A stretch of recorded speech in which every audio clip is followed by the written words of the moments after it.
Our today's topic is DNA replication. हमारे आज के इस टॉपिक में हम देखेंगे कि डीएनए रेप्लिकेशन की प्रोसेस क्या होती है और ये प्रोकैरियोट्स और यूकैरियोट्स में कैसे वैरी करता है, कैसे थोड़ा डिफरेंस है दोनों के अंदर इस प्रोसेस को लेकर। सो फर्स्ट ऑफ ऑल हम देखेंगे कि डीएनए रेप्लिकेशन होता क्या है। हम सब जानते हैं कि हमारी सेल डिवाइड करती हैं। ओके, तो देखेंगे जैसे कि ये एक हमारी पेरेंट सेल है। ओके, ये डिवाइड करेगी तो ये आगे चल के दो डॉटर सेल बनाएगी। ठीक है, अब इस पेरेंट सेल के पास में जो भी कंटेंट था वो दोनों डॉटर सेल को देना है, तो जो भी इसके पास कंटेंट था उसे डबल होना होगा ताकि ये दोनों सेल को प्रोवाइड कर सके। अगर न्यूक्लियस है तो उसे भी दो होना पड़ेगा ताकि एक न्यूक्लियस इधर और एक न्यूक्लियस इधर दोनों डॉटर सेल को मिल जाए। ठीक है, तो इसी प्रोसेस के लिए यानी सेल डिवाइड होती है तो उसको अपने अंदर के कंटेंट डबल करने होते हैं। जो भी सेल ऑर्गेनेल्स है वो डबल करे ताकि दोनों डॉटर सेल को वो दे दे। ठीक है, तो इसी प्रोसेस के लिए जैसे कि हमारे एक सेल के पास में जो पेरेंट डीएनए है वो भी डबल होगा। ठीक है, तो एक पेरेंट डीएनए से दो डॉटर डीएनए बनेंगे। ओके, ये जो ब्लैक कलर की स्ट्रैंड है वो इसी पेरेंट डीएनए की है, उसी से एक दूसरी स्ट्रैंड सिंथेसाइज हुई है, तो ये एक डॉटर डीएनए हो गया। और ये इसी तरीके से दूसरी स्ट्रैंड से भी एक ये नई स्ट्रैंड सिंथेसाइज हुई है, तो ये दो डॉटर डीएनए हो गए। किस तरीके से वो मैं आगे आपको समझाऊंगी। ठीक है, यानी कि इस वाली स्ट्रैंड से एक नई स्ट्रैंड बन गई, इस स्ट्रैंड से भी एक नई स्ट्रैंड बन गई और ये आपस में कॉइल हो गई, इससे एक स्ट्रैंड और इससे दूसरी स्ट्रैंड, यानी दो डीएनए यहाँ पर बन गए। ठीक है, अब हम जानते हैं कि ये हमारी सेल साइकिल है। G1, S and G2, M phase, चार फेजेस होते हैं इसके अंदर। Okay, S phase synthesize phase होता है, यहाँ पर चीज़ों का सिंथेसिस होता है। सिंथेसिस मतलब बनना, तो जैसे ये डीएनए बन रहा है एक से दो, ये सिंथेसाइज कहाँ होगा, ये एस फेज के अंदर होगा। ओके, तो इसकी तैयारी कहाँ करनी होगी सेल को, तो इसकी तैयारी सेल करेगी G1 फेज के अंदर। ठीक है, तो G1 फेज में सेल सारे प्रोटीन वगैरह इकट्ठे करेगी जो उसको एस फेज में चाहिए ताकि वो अपने ऑर्गेनल्स को डबल कर सके, अपने डीएनए को डबल कर सके। तो एस फेज में आकर डीएनए रेप्लिकेशन होता है, जहाँ एक डीएनए से दो डीएनए का फॉर्मेशन होता है। देन आगे चल के G2 फेज जो आता है, यहाँ पर चेकिंग होती है कि डीएनए रेप्लिकेशन सही से हुआ है या नहीं हुआ। देन फर्दर M फेज आता है जिसको हम माइटोटिक फेज बोलते हैं, जहाँ पर सेल डिवाइड करती है, माइटोसिस डिवीजन करती है, जैसा कि हम सब जानते हैं। तो डीएनए रेप्लिकेशन कहाँ होता है, S फेज के अंदर होता है। इसकी तैयारी कहाँ होती है, G1 फेज के अंदर होती है। G1 फेज में सारे प्रोटीन्स वगैरह, एंजाइम्स वगैरह जो भी डीएनए के लिए चाहिए रेप्लिकेशन के लिए, वो तैयार की जाती है ताकि S फेज में डीएनए रेडी हो जाए रेप्लिकेशन करने के लिए। ओके, आई थिंक यहाँ तक आपको क्लियर है। अब हम आगे देखते हैं कि प्रोकैरियोटिक्स के अंदर डीएनए रेप्लिकेशन किस तरीके से होता है।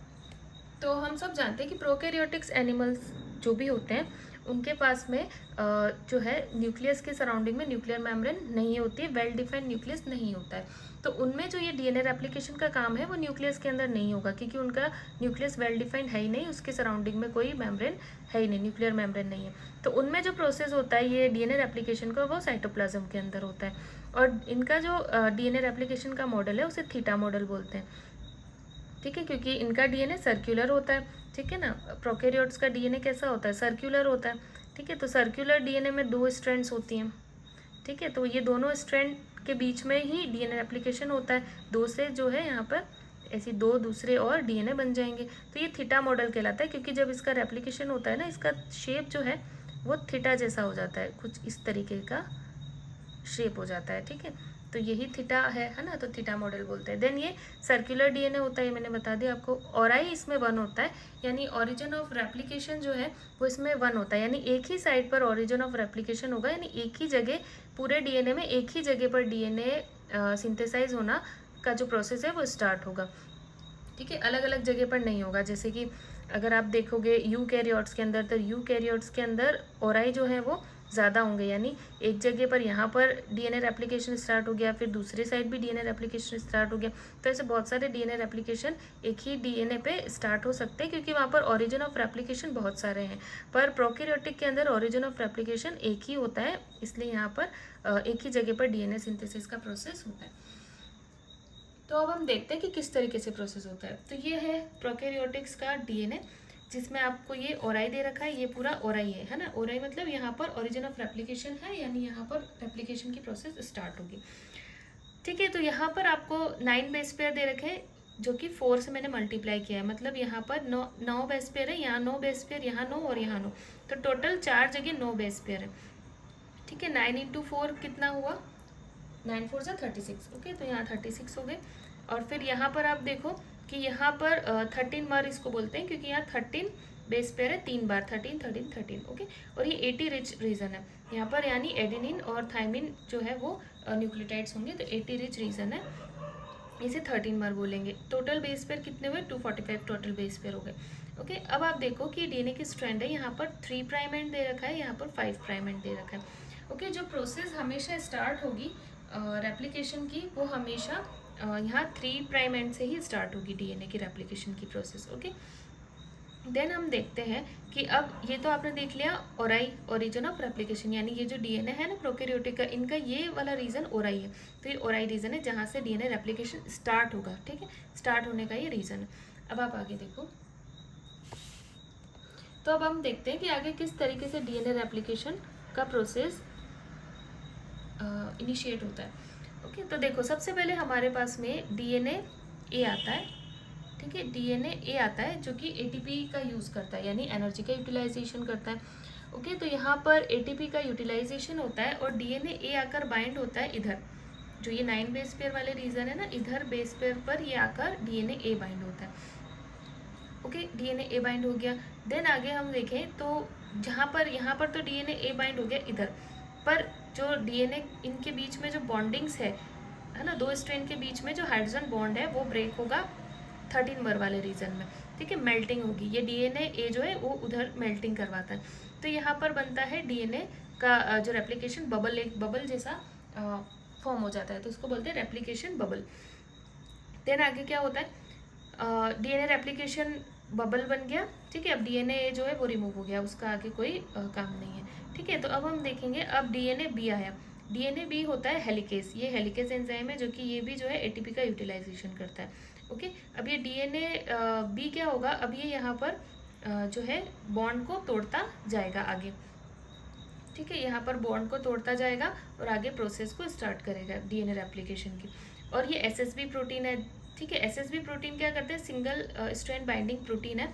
जैसे कि आप अगर 2 धागे हैं उनको ऐसा खींचोगे, ठीक है, आगे की तरफ से, तो पीछे की तरफ उनमें जो है कॉइलिंग होती जाएगी, ठीक है। जैसे इस तरीके से डीएनए है ना, तो जैसे यहाँ से खुलता जाएगा तो पीछे जो है वो कॉइलिंग होती जाएगी, ठीक है। तो उस कॉइलिंग को जो है तोड़ना भी होता है, ठीक है। तो वो कुछ सुपर कॉइलिंग भी होती है, वो मैं आगे बताऊंगी। पर एक तरह की बात यह है कि ये जो 2 स्ट्रैंड अलग हुई हैं, ये वापस से आपस में बॉन्डिंग ना बना लें, तो इसको रोकने के लिए एसएसबी प्रोटीन है जो इनको फिर से बॉन्डिंग नहीं बनाने देता, ठीक है। तो डीएनए बी जो है वो हेलिकेस है जो आगे बॉन्ड्स को तोड़ता जाता है, ठीक है, ताकि दोनों स्ट्रैंड अलग होती जाए, क्योंकि हमें ईच स्ट्रैंड से डीएनए बनाना है ना। इस एक स्ट्रैंड से भी हमें डीएनए बनाना है ना, दूसरे स्ट्रैंड से भी डीएनए बनाना है, तो इनको जो है सेपरेट करना है।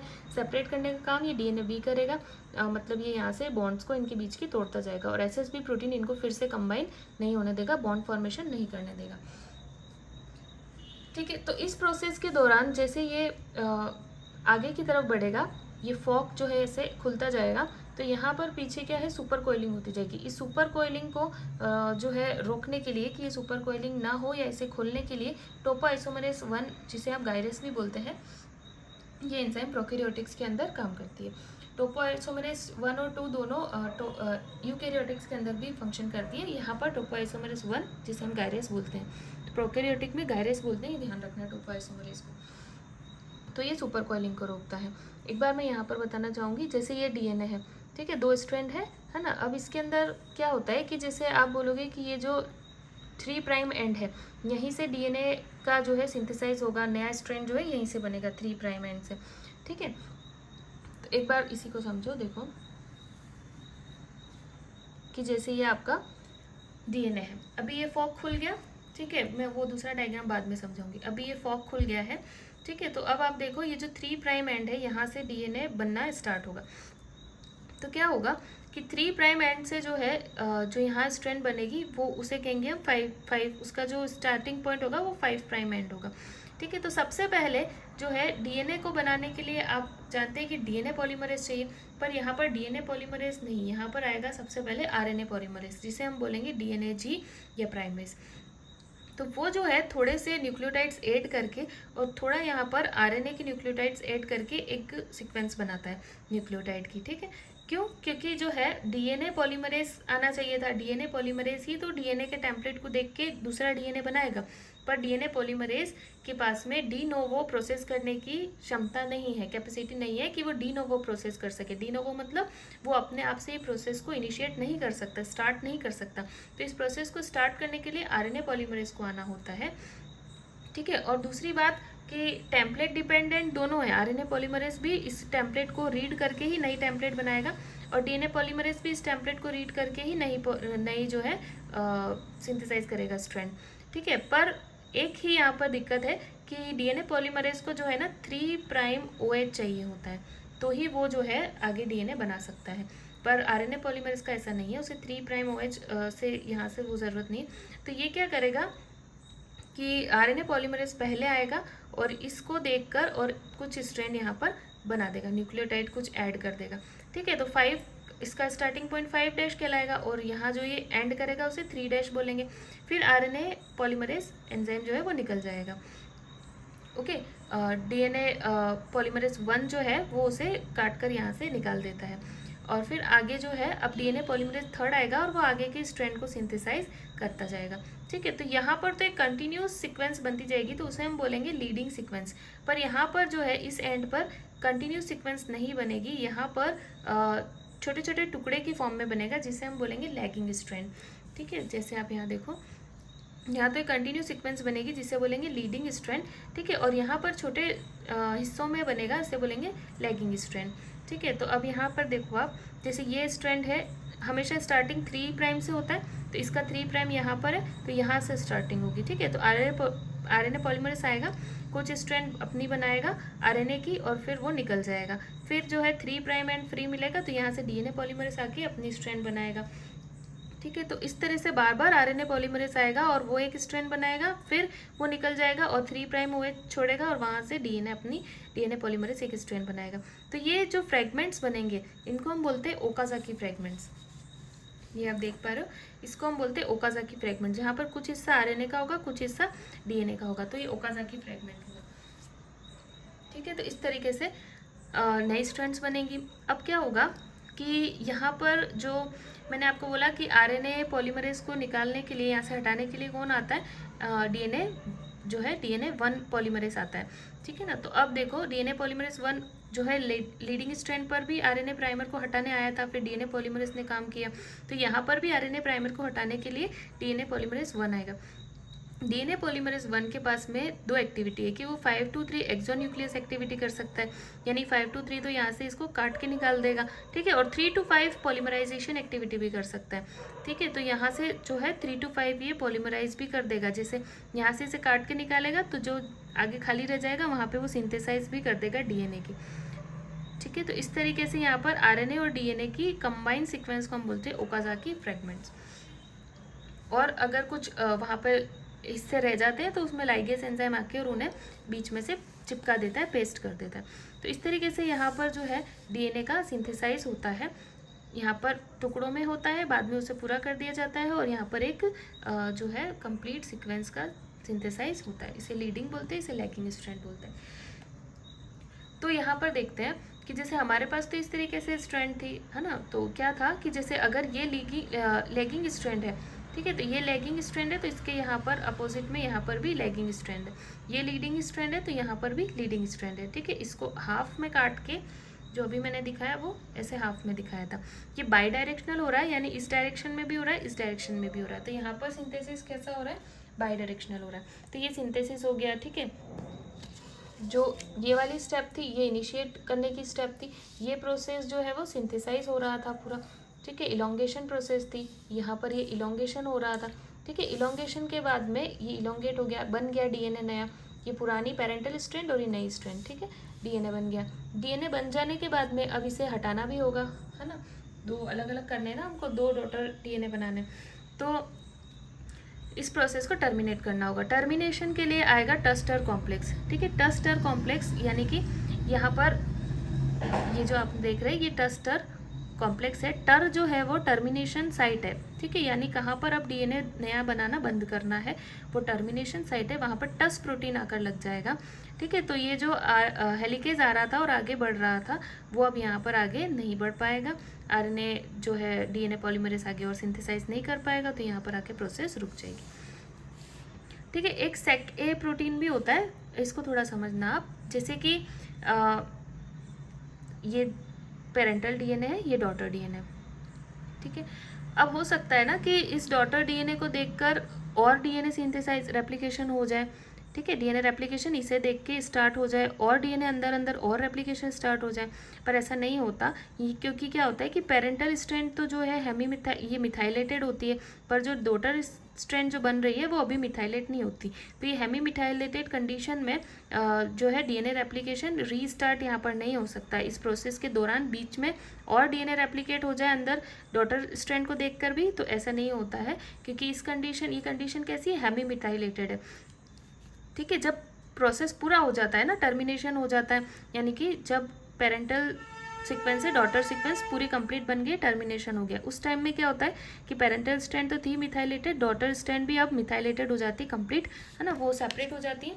तो फिर उसके बाद में क्या होता है, उनसे नया डीएनए रेप्लिकेट हो सकता है ना। अब ये जैसे पेरेंटल स्ट्रैंड था, इससे 2 डॉटर स्ट्रैंड नहीं बन गई है ना, तो इससे क्या है, अब डीएनए सिंथेसाइज हो सकता है। जैसे कि यहाँ पर पेरेंटल डीएनए था, पेरेंटल डीएनए से ये सिंथेसाइज हो रही थी डॉटर स्ट्रैंड। ठीक है, तो इस टाइम में क्या हो कि इस डॉटर स्ट्रैंड को देख के और नया अंदर सिंथेसिस होने लग जाए, तो ऐसा नहीं होता है। क्यों? कि जब तक नहीं होता जब तक दोनों स्ट्रैंड मिथाइलेटेड नहीं है।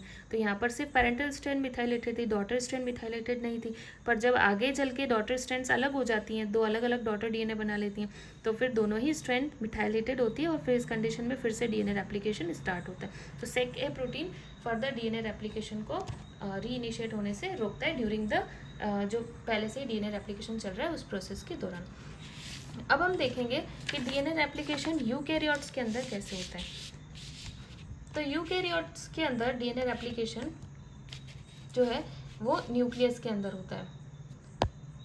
ठीक है, और इसमें एस फेस के अंदर सिंथेसिस होती है, और जो है प्रोकैरियोटिक्स के अंदर ऐसा कोई सिंथेसिस फेस जो है वो एग्जैक्ट फिक्स नहीं है कि एस फेस में ही होगा, पर यूकैरियोटिक्स के अंदर जो है डीएनए रेप्लिकेशन एस फेस में होता है, और यहाँ पर वाई फॉक बनता है, और ओरिजिन ऑफ रेप्लिकेशन मैनी होते हैं और लीनियर डीएनए होता है, ये मैं आपको बता चुकी हूँ। अब हम देखेंगे कि यहाँ पर रेप्लिकेशन स्टार्ट कैसे होता है।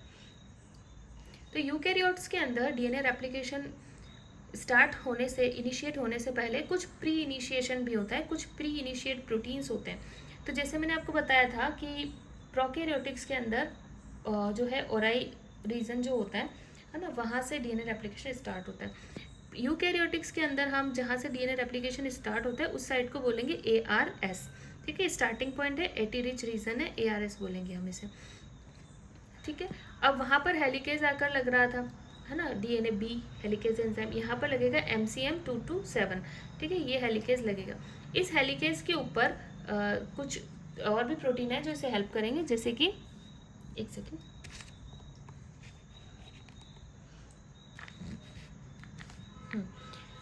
जैसे कि MCM227 को जो है लोड भी करना होगा, ये हेलिकेज है, तो हेलिकेज को जो है डीएनए सीक्वेंस पर ले जाकर लोड कौन करेगा, जो है CDC6 प्रोटीन जो है MCM227 को लोड करेगा। ठीक है, और सबसे पहले तो MCM227 को कहाँ लोड करना है, ARS रीजन को पहचानना भी होगा, तो उस रीजन को पहचानने के लिए ORC प्रोटीन आएगा, वो जाकर उस रीजन को पहचानेगा, ARS रीजन को डीएनए की सीक्वेंस पर, कि ये साइट है जहाँ से हमें डीएनए रेप्लिकेशन स्टार्ट करना है। फिर CDC6 आएगा और MCM2 को लेके जाएगा उस साइट पर बाइंड कराएगा, और CDT1 भी जो है वो जाकर MCM227 को लगेगा, ताकि वो प्रिवेंट करे CDC6 का डिग्रेडेशन। ये CDC6 जो है उसको वो डिग्रेड ना हो जाए, इससे प्रिवेंट कौन करेगा, CDT1 करेगा, ताकि CDC6 आराम से MCM227 को हेलिकेज एंजाइम को लोड करा सके। ठीक है, देन आगे क्या होगा, देन आगे हम देखते हैं कि यहाँ पर CDK प्रोटीन है, CDK प्रोटीन फॉस्फोराइलेट करते हैं कुछ अलग प्रोटीन को, जैसे SLD2 और एक सेकेंड रुकिए, CDK जो है वो आगे कुछ प्रोटीन्स को फॉस्फोराइलेट करते हैं, जैसे SLD2, SLD3 और DPB11। फॉस्फोराइलेट करना मतलब एक्टिवेट करना, ठीक है, एक्टिवेट करते हैं, इसी तरीके से आप समझिए। तो इन्हें एक्टिवेट करते हैं और DD के आगे फॉस्फोराइलेट करते हैं MCM227 को। ये सभी जाकर MCM227 से लग जाते हैं, ठीक है। देखो SLD3, SLD2, DPB11 और कुछ और भी प्रोटीन जैसे जिन्स हो गया, C45 हो गया और पॉलीमरेज एप्सिलॉन हो गया, ये सब जाके लग जाते हैं MCM227 पर, ताकि MCM227 अच्छे से काम कर सके, हेलिकेज का जो 2 DNA की स्ट्रैंड है उनके बीच में बॉन्ड को ब्रेक कर सके। देन आगे चल के जो है SLD2 और SLD3 और DPB11 ये तो रिलीज हो जाते हैं, पर जीन्स और पॉल एप्सिलॉन और CDC45 ये MCM227 को लगे रहते हैं, पूरे इलोंगेशन प्रोसेस में ये लगे रहते हैं और MCM227 जो है DNA स्ट्रैंड पर आगे मूव होता रहता है और हेलिकेज का काम करता रहता है, ठीक है। अब हम देखेंगे आगे कि ये तो हेलिकेज का काम कर रहा है, यानी DNA की स्ट्रैंड्स को सेपरेट आउट करने का, बीच में से सेपरेट करने का काम कर रहा है। अब DNA का रेप्लिकेशन कौन कराएगा? तो जैसे हमने देखा था कि प्रोकैरियोटिक्स के अंदर जो है RNA पॉलीमरेज आता है और थोड़े से RNA के स्ट्रैंड न्यूक्लियोटाइड ऐड करता है, फिर RNA HU से निकाल देता है और फिर DNA पॉलीमरेज थर्ड आकर और वहाँ पर DNA की सिंथेसाइज करता है। तो यहाँ पर भी कुछ इसी तरह से यहाँ पर आप देखो कि यहाँ पर पॉलीमरेज अल्फ़ा एंड जिसे हम प्राइमेस भी बोल सकते हैं, पॉलीमरेज अल्फ़ा जिसको हम प्राइमेस भी बोल सकते हैं, तो वो यहाँ पर आकर काम करता है। तो यहाँ देखेंगे इसकी 2 सब यूनिट है, 2 RNA की और 2 DNA की। तो ये कुछ तो स्ट्रैंड जो है RNA के सिंथेसाइज करता है और कुछ जो है DNA के स्ट्रैंड, यानी 20 से 25 टोटल RNA और DNA के स्ट्रैंड ये सिंथेसाइज करता है। फिर है ना प्राइमेस एंजाइम आता है और इसको रिलीज करा देता है। तो अब जो है अब आगे जो है DNA पॉलीमरेज डेल्टा और एप्सिलॉन आते हैं और ये आगे का DNA बनाना स्टार्ट करते हैं, ठीक है। अगर आपने प्रोकैरियोटिक वाला समझ लिया है तो फिर ये आपको समझ में आ जाएगा, पहले उसे ढंग से समझना है आपको, है ना। फिर DNA पॉलीमरेज डेल्टा और एप्सिलॉन आके जो है आगे का DNA सिंथेसाइज करते हैं। इसमें भी जो डेल्टा है ये लेगिंग स्ट्रैंड को सिंथेसाइज करेगा और एप्सिलॉन है वो लीडिंग स्ट्रैंड को सिंथेसाइज करेगा, ठीक है। तो वो सिंथेसाइज का काम हो जाएगा। फिर हम देखेंगे कि जैसे यहाँ पर जो है RNA का कुछ स्ट्रैंड्स RNA की लगी होगी ना, तो कुछ स्ट्रैंड जो RNA की लगी होगी उसे रिलीज कराने कौन आएगा? RNase एंजाइम जो है वो RNA की स्ट्रैंड को, लेगिंग स्ट्रैंड पे क्या होगा? कुछ RNA होगा और कुछ थोड़ा DNA की स्ट्रैंड होंगी, थोड़ी RNA की फिर DNA की स्ट्रैंड होती है, ठीक है। तो RNase आएगा जो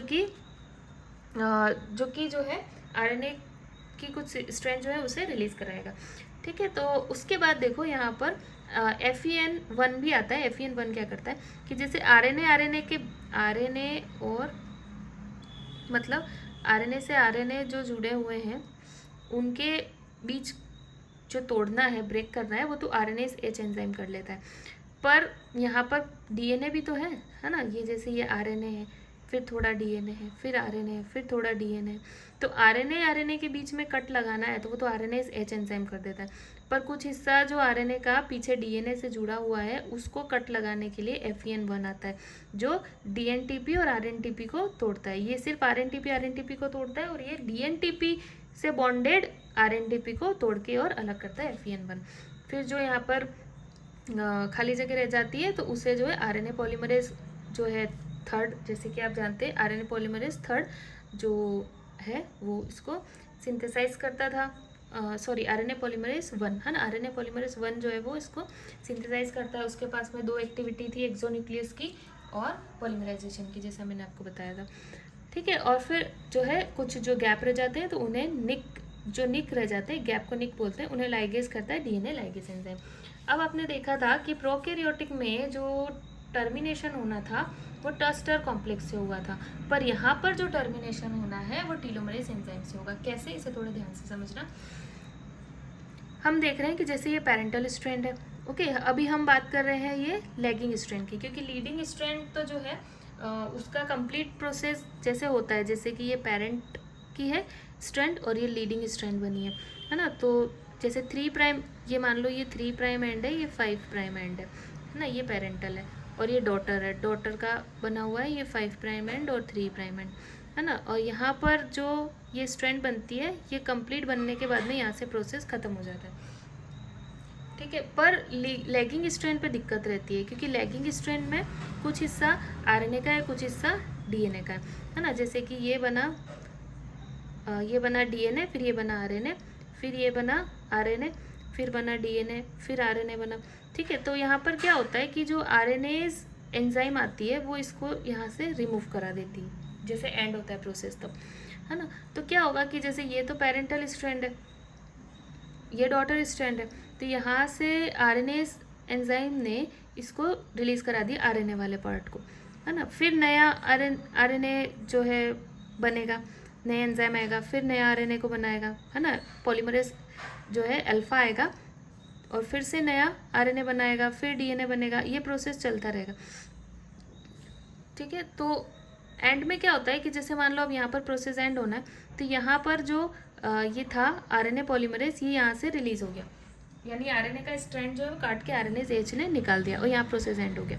तो क्या होगा कि पेरेंट स्ट्रैंड तो लंबी रह जाएगी पर डॉटर स्ट्रैंड छोटी रह जाएगी, ठीक है। तो फिर इसके लिए क्या आता है, यहाँ पर आएगा टेलोमरेज, और टेलोमरेज क्या करेगा कि ये पेरेंट स्ट्रैंड में जो है और भी न्यूक्लियोटाइड ऐड करेगा और पेरेंटल स्ट्रैंड को लंबा करता जाएगा, इलोंगेट करता जाएगा, है ना। यहाँ पर जो एंडिंग पॉइंट जो होता है वो TTAGG यानी TTGG रिच रीजन होता है। तो यहाँ पर ये टीलोमरेज आएगा, टीलोमरेज में AAUCCAAT इस तरीके सीक्वेंस होंगे कॉम्प्लीमेंट्री पेरेंटल स्ट्रैंड के। तो ये आगे चल के और थोड़ा बड़ा कर देगा पेरेंटल स्ट्रैंड को कुछ हद तक, और फिर यहाँ पर नया पॉलीमरेज अल्फा आएगा, ठीक है। वो फिर से यहाँ पर आरएनए की स्ट्रैंड बनाएगा, फिर जो है डीएनए पॉलीमरेज आएगा, वो डीएनए बनाएगा, फिर आरएनए बनेगा, फिर डीएनए बनेगा, ये प्रोसेस थोड़े हद तक चलता जाएगा। फिर एंड में जाकर क्या होता है, एंड में जाकर जो है ये प्रोसेस प्रॉब्लम तो रहती है कि पेरेंटल स्ट्रैंड बड़ा ही रहता है और जो डॉटर स्ट्रैंड है वो छोटा रहता है, तो ये प्रोसेस इसमें प्रॉब्लम रहती है। तो लास्ट में जाकर क्या होता है कि 3 जो है टेलोमरेज बाइंडिंग प्रोटीन आते हैं जो इसको प्रोटेक्ट कर लेते हैं। यहाँ तक प्रोसेस हो गया, अब इस स्ट्रैंड को जो है ये प्रोटेक्ट कर लेते हैं कि डिग्रेड ना हो जाए, ठीक है। और फिर नेक्स्ट क्या होता है, जो पेरेंटल स्ट्रैंड है ये आगे चल के लूप का फॉर्मेशन कर लेती है, तो यहाँ पर किसी तरीके के लूप्स बन जाते हैं और ये प्रोसेस एंड हो जाती है, ठीक है। और यहाँ पर कुछ प्रोटीन्स हैं जैसे CDC13 है जो टेलोमरेज को एक्टिव करता है और POT1 है जो इनहिबिट करता है। तो इस तरीके से डीएनए रेप्लिकेशन की प्रोसेस होती है। मैं आपको डीएनए पॉलीमरेज का डायग्राम दिखाने की कोशिश करती हूँ, एक मिनट। ये है, जैसे ये आपका है डीएनए पॉलीमरेज। यूकैरियोटिक्स में हम देखेंगे कि ये तो आप देखो ये है स्लाइडिंग क्लैम्प। जैसे आप मान लो कि ये है आपका डीएनए का एक स्ट्रैंड, ठीक है, पेरेंटल स्ट्रैंड। अब इसके ऊपर जो है डीएनए का पेरेंटल स्ट्रैंड है, तो यहाँ पर डीएनए पॉलीमरेज इसके ऊपर ऐसे स्कैन करता हुआ चलेगा, इसको स्कैन करता हुआ चलेगा और इससे नया डॉटर स्ट्रैंड जो है सिंथेसाइज होगा, ठीक है। तो अब देखो ये जो है स्लाइडिंग क्लैम्प है। स्लाइडिंग क्लैम्प जो है जैसे कि ये यहाँ पर दे रखा है, ये कोर हिस्सा है ना, डीएनए पॉलीमरेज 3 का ये कोर हिस्सा है। ये जो है हिस्सा, यही इस पेरेंटल स्ट्रैंड को ऐसे पकड़ेगा और उसे रीड करता हुआ ऐसे आगे की तरफ रीड करता हुआ जाएगा। तो इस हिस्से को पेरेंटल स्ट्रैंड पर ऐसे रीड करते हुए आगे ले जाने के लिए जो है पीछे लगता है ये स्लाइडिंग क्लैम्प, वो इसको इससे गिरने नहीं देता और अच्छे से ये आगे चलता जाए और इसको रीड करते हुए आगे निकल जाए, ऐसा हेल्प कराता है। कौन? ये स्लाइडिंग क्लैम्प। और स्लाइडिंग क्लैम्प को लोड कौन करवाता है डीएनए के ऊपर? लोड करवाता है स्लाइडिंग क्लैम्प लोडर ये। और ये जो है ये डीएनए पॉलीमरेज का कोर है जो कि इसको डीएनए को रीड करेगा और इसके कॉम्प्लीमेंट्री आगे सीक्वेंस बनाएगा। और यहाँ पर इसकी सब यूनिट्स देख लो आप, 2 अल्फा सब यूनिट है, ठीक है, ये बीटा है जो ये स्लाइडिंग क्लैम्प है ना, और इसके बीच में आपको दिखेगा डेल्टा एसाई है ना, ये गामा वगैरह वगैरह आपको यहाँ पर कुछ 5 सब यूनिट्स और दिख रही है। और ये टॉ प्रोटीन है 2, ओके, और यहाँ पर एप्सिलॉन और थीटा है। तो ये पूरी सब यूनिट है यहाँ पर जो डीएनए पॉलीमरेज को बनाती हैं, ओके। तो इस तरीके से जो है ये आपका यहाँ पर रेप्लिकेशन प्रोसेस होता है। थोड़ा सा डिफरेंस बता देती हूँ कि यूकैरियोटिक और प्रोकैरियोटिक में अलग अलग एंजाइम्स काम में लगती हैं। जैसे कि आप देखो इनिशिएटर प्रोटीन, इनिशिएटर जो है प्रोटीन, वहाँ पर कौन लग रहा था, डीएनए ए लग रहा था। डीएनए ए कहाँ लग रहा था, 9 बेस पेयर रीजन पे, और फिर वो 13 मार्क को मेल्ट कर रहा था, है ना। पर यूकैरियोटिक में ये होता है ओआरसी, यहाँ डीएनए ए था, वहाँ ओआरसी होता है यूकैरियोट में। ऑरिजिन ऑफ रेप्लिकेशन ओआरआईसी होता है, और यूकैरियोटिक में एआरएस होता है, प्रोकैरियोटिक में ओआरआईसी होता है। Number of ORIC origin of replication कितने होते हैं, प्रोकैरियोटिक में 1 होता है, और यूकैरियोटिक में मल्टीपल होते हैं। देन आप देखो लोकेशन ऑफ रेप्लिकेशन, तो प्रोकैरियोटिक में तो साइटोसोल में होता है ना, और यूकैरियोटिक में न्यूक्लियस के अंदर होता है। हेलिकेज कौन है, तो प्रोकैरियोटिक में डीएनए बी हेलिकेज है, यूकैरियोटिक में MCM227 है। नेक्स्ट आप देखोगे कि यहाँ पर हेलिकेज लोडर कौन है, हेलिकेज लोडर डीएनए सी है ना। वहाँ पर प्रोकैरियोटिक में हेलिकेज एंजाइम कौन थी, डीएनए बी थी, उसको लोड कौन कर रहा था, डीएनए सी लोड करता है। यहाँ पर यूकैरियोटिक में MCM227 हेलिकेज था, उससे लोड करता है CDC6 और CDT7 जो है यहाँ पर हेल्प कर रहे थे, CDT1 सॉरी, है ना। और देखेंगे DNA binding protein, DNA binding protein जो 2 स्ट्रैंड को आपस में वापस बाइंड ना हो जाए प्रोटेक्ट कर रहा था, SSB था, और यूकैरियोटिक में RPA है। प्राइमेज जो एंजाइम लग रही थी, जो छोटे से पहले RNA फ्रेगमेंट ऐड करती है, वो कौन थी, प्रोकैरियोटिक में DNAG थी, और यूकैरियोटिक में कौन है, पॉलीमरेज अल्फा है, ठीक है, जो थोड़े RNA और थोड़े DNA के मिक्स फ्रेगमेंट ऐड करती है, यहाँ कहाँ पे, यूकैरियोटिक्स के अंदर। फिर आप देखो मेन रेप्लिकेटिव एंजाइम कौन सी है, कि रेप्लिकेशन करता कौन है, तो प्रोकैरियोटिक में डीएनए पॉलीमरेज 3 करता है, और यूकैरियोटिक में डीएनए पॉलीमरेज डेल्टा और एप्सिलॉन करता है, जैसे डेल्टा लैगिंग सीक्वेंस बनाता है और एप्सिलॉन लीडिंग सीक्वेंस बनाता है। फिर प्राइमर रिमूवल किसके द्वारा होता है, यानी कि जो थोड़ा सा सीक्वेंस आरएनए का बन रहा था ना, वो आरएनए को वहाँ से निकालेगा कौन, तो वो निकालेगा DNA1, और यूकैरियोटिक में RNase-H निकालेगा, जो RNTP के बीच की बॉन्ड ब्रेक करेगा, और FEN1 जो है वो DNA से जो RNA का हिस्सा लगा हुआ है उसे ब्रेक करेगा, DNTP और RNTP का। नेक्स्ट हम देखेंगे कि स्लाइडिंग क्लैम्प, तो स्लाइडिंग क्लैम्प जो है वो बीटा क्लैम्प है, और यूकैरियोटिक में PCNA है, ठीक है। स्लाइडिंग क्लैम्प लोडर कौन है, तो गामा कॉम्प्लेक्स है, और यूकैरियोटिक में RFC है। टर्मिनेशन प्रोकैरियोटिक में टस्टर कॉम्प्लेक्स से होता है, और यूकैरियोटिक में टीलोमरेज एंजाइम से होता है। टोपो आइसोमरेज 1 जिसे हम गायरेस बोलते हैं, जो कि यूज़ होता है प्रोकैरियोट में, और 1 और 2 टोपो आइसोमरेज, जो कि 1 जो है सिंगल स्ट्रैंड को ब्रेक करता है, सेकेंड जो है डबल स्ट्रैंड को ब्रेक करता है, ये यूज़ होते हैं यूकैरियोटिक्स के अंदर। और एप्लीकेशन की प्रोसेस में जो ये अनजिपिंग का काम हो रहा है, इसमें मैग्नीशियम आयन का भी बहुत बड़ा रोल होता है। तो इस तरीके से आपका डीएनए एप्लीकेशन का प्रोसेस कंप्लीट होता है। मैं इस वीडियो को बोर्ड पर बनाने की भी जल्दी कोशिश करूँगी। So that's all for today, and if you like my video hit the like button and subscribe my channel and share it with your friends and keep learning. Thank you for watching.